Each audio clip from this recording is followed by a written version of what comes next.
Hello friends, online GK study में आपका स्वागत है। आज के प्रश्नों को डिस्कस करने से पहले हम कल के प्रश्नों को रिवाइज कर लेते हैं।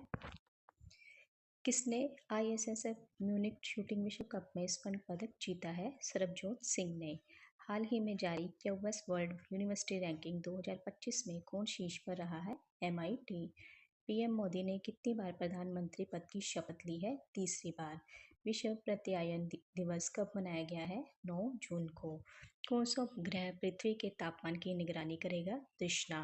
किसने नाता प्रथा के उन्मूलन का आह्वान किया है? NHRC ने। किस देश के प्रधानमंत्री ने अरुण 3 जल विद्युत परियोजना का उद्घाटन किया है? नेपाल। किसे UN का WSIS 2024 चैंपियन पुरस्कार प्राप्त हुआ है? C. को। दुनिया का सबसे लंबा पैदल सस्पेंशन ब्रिज कहाँ खुला है? हंगरी में।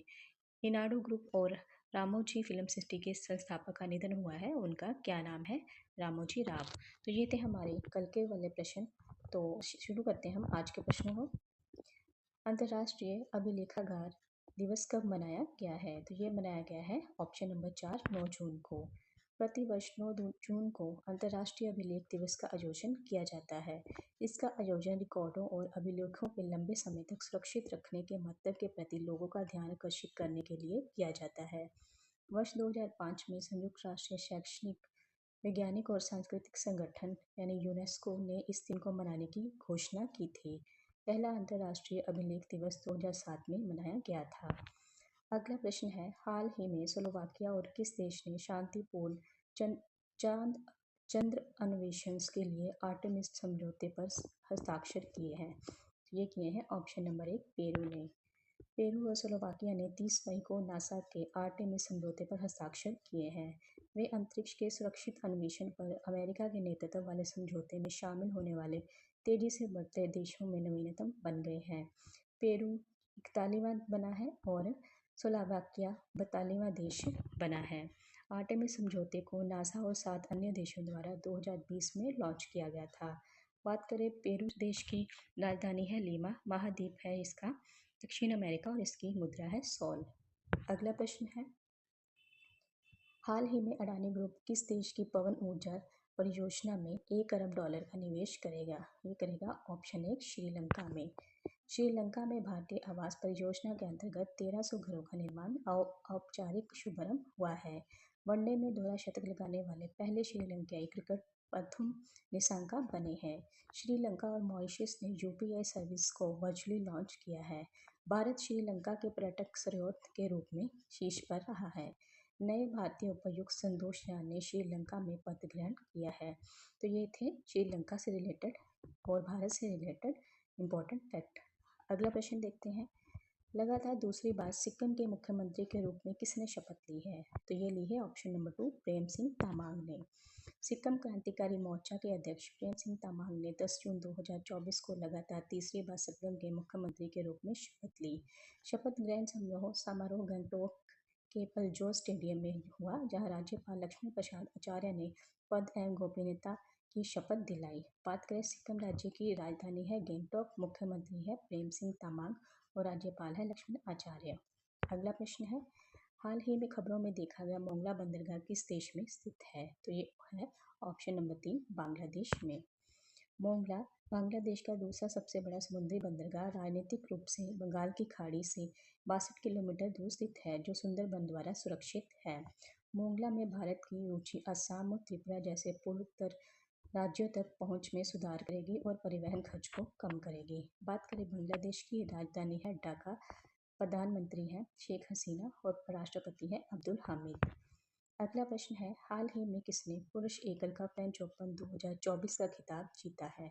ये जीता है कार्लोस अल्कराज ने। स्पेन के कार्लोस अल्कराज ने पुरुष और एकल खिताब जीत लिया है। 2024 फ्रेंच ओपन में कार्लोस अल्कराज ने टोक्यो ओलंपिक चैंपियनशिप जर्मनी के अलेक्जेंडर जेवेरेव को 5 सेटों से हराया है। पोलैंड की इगा स्विएटेक ने महिला टेनिस एकल खिताब जीत लिया है। एक कैलेंडर वर्ष में टेनिस के 4 ग्रैंड स्लैम प्रतियोगिता आयोजित होती है। पहले नंबर पे होती है ऑस्ट्रेलियन ओपन, जो कि ऑस्ट्रेलिया शहर मेलबर्न में खेली जाती है और ये हार्ड कोर्ट पर खेली जाती है। अगला होता है फ्रेंच ओपन, जो कि फ्रांस की राजधानी पेरिस में होता है। और ये लाल मिट्टी पर खेला जाता है। तीसरा होता है विंबलडन ओपन। ये लंदन इंग्लैंड में खेला जाता है और ये घास के मैदान पर खेला जाता है। लास्ट में होता है यूएसए ओपन। ये संयुक्त राज्य अमेरिका के न्यूयॉर्क शहर में होता है और ये हार्ड कोर्ट पर खेला जाता है। तो ये वाले आपको लास्ट वाले इंपॉर्टेंट पॉइंट याद रखने हैं। अगला प्रश्न है, 18वीं लोकसभा में जीतने वाली सबसे कम उम्र की सांसद महिला कौन बनी है? तो ये बनी है ऑप्शन नंबर 3 प्रियंका जरकोहोली। कांग्रेस की प्रत्याशी और मंत्री सतीश जरकोहोली की बेटी प्रियंका जरकोहोली ने मौजूदा सांसद और भाजपा नेता अन्ना साहेब जोले को हराते हुए चिक्कोड़ी से जीत हासिल की है। स्वतंत्रता के बाद कर्नाटक से एक अनारक्षित सीट से संसद में प्रवेश करने वाली सबसे युवा जनजाति की महिला बनी है। 4 जून 2024 तक लोकसभा परिणाम घोषित होने के दिन वह 27 वर्ष और 1 महीने और 18 दिन की थी। संविधान के अनुसार भारत में लोकसभा चुनाव के लिए न्यूनतम उम्र 25 साल है। अगला प्रश्न है, अंतर्राष्ट्रीय खेल दिवस कब मनाया गया है? तो ये मनाया गया है ऑप्शन नंबर 4 11 जून को। 11 जून 2024 को विश्व के पहले अंतर्राष्ट्रीय खेल दिवस का आयोजन किया जाएगा। एक महत्वपूर्ण अवसर जो सभी व्यक्तियों के लिए, खासकर बच्चों के लिए खेल को संरक्षित, प्रोत्साहन और प्राथमिकता देने के लिए समर्पित है। अंतर्राष्ट्रीय खेल दिवस सामाजिक परिवर्तन, सामुदायिक विकास और शांति और समझ को बढ़ावा देने के लिए खेल की शक्ति का एक वार्षिक उत्सव है। अगला प्रश्न है, हाल ही में किसने अपना छठा एटीपी चैलेंजर टेनिस खिताब जीता है? तो ये जीता है ऑप्शन नंबर 3 सुमित नागपाल ने। भारतीय पुरुष टेनिस खिलाड़ी सुमित नागपाल ने जर्मनी में आयोजित Heilbronn Neckar cup 2024 ATP challenger tennis tournament में पुरुष शिखर का खिताब जीता है।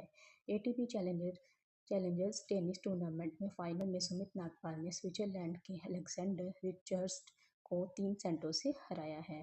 एटीपी चैलेंजर्स टूर टेनिस प्रतियोगिता शीर्ष पुरुष पेशेवर टेनिस संगठन एसोसिएशन ऑफ टेनिस प्रोफेशनल द्वारा आयोजित किया जाता है। यह एटीपी टूर के बाद एटीपी द्वारा आयोजित किया गया सर्वोच्च रैंकिंग वाला टेनिस प्रतियोगिता है। अगला प्रश्न है, कौन सा देश प्रवासियों की मदद के लिए गोल्डन वीजा योजना का उपयोग करेगा? तो ये करेगा ऑप्शन नंबर 3 पुर्तगाल देश। पुर्तगाल अपनी गोल्डन वीजा योजना को अनुकूलित करने के लिए योजना बना रहा है ताकि निवास अधिकार चाहने वाले धनी विदेशियों को स्थानीय लोगों के लिए किफायती आवास या प्रवासियों के लिए आवास में निवेश करने की अनुमति मिल सके। बात करें गोल्डन वीजा की, तो ये एक ऐसा कार्यक्रम है जो वहाँ रियल स्टेट खरीदने वाले विदेशियों को निवास प्रदान करता है। पुर्तगाल की राजधानी है लिस्बन। तो ये थे हमारे आज के महत्वपूर्ण प्रश्न जो कि आपके लिए बहुत महत्वपूर्ण हो सकते हैं। तो मिलते हैं कल के वीडियो में। धन्यवाद।